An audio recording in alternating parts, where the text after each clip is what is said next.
Hi, my name is Tom Connor, and I'm a criminal defense attorney handling driving under the influence cases in Southern California. Perhaps you've been stopped for a driving under the influence case in the past, or you have a relative or friend that was recently stopped by a California Highway Patrol officer or a local police agency. Now, one of the first things that an officer is going to do when he stops you, he's probably found something that you've done wrong about violating the vehicle code. It could be as simple as having a light out, a tail light that's been broken, or swerving within a lane. Now maybe you've been coming home and you're a little tired and you've been driving down the freeway and you moved your car a few times and suddenly you see red and blue lights in the rear view mirror and you know that they're turned on you and you've got to pull your car over. When you pull your car over, if you negotiate it carefully and you park as directed, the officer is going to approach the window of your car and he's going to ask you for your license and registration. At that point in time, you probably want to know, what are your rights? Well, one right is to cooperate with the officer. He has a right to ask you for your identification.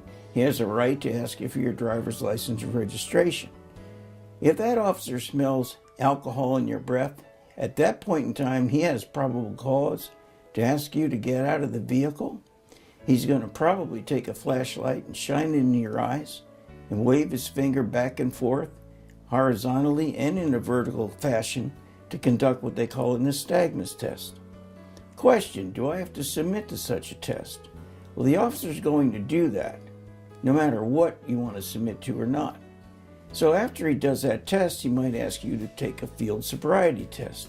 He'll also ask you to take a PASS test, which is a preliminary alcohol screening test. Now the PASS test is done with a breathalyzer. You don't have to take that test, but the police officer is not going to tell you that.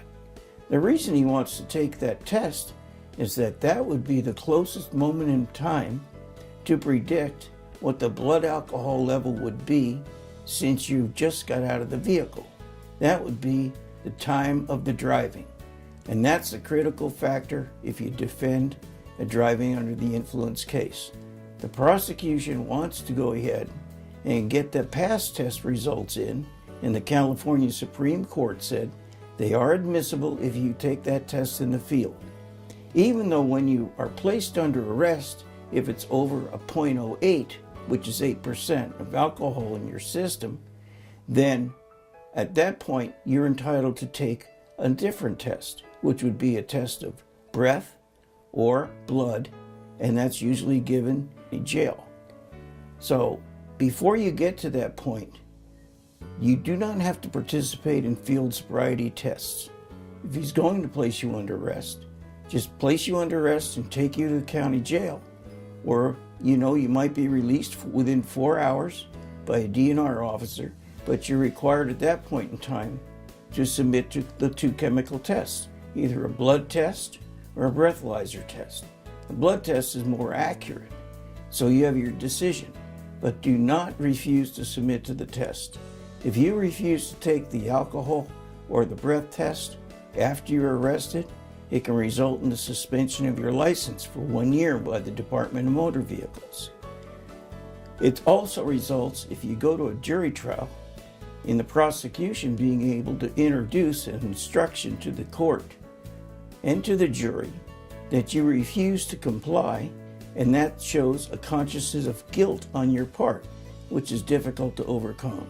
So my suggestion is, if you are arrested, elect to take either a breathalyzer test or a blood test while you're in custody.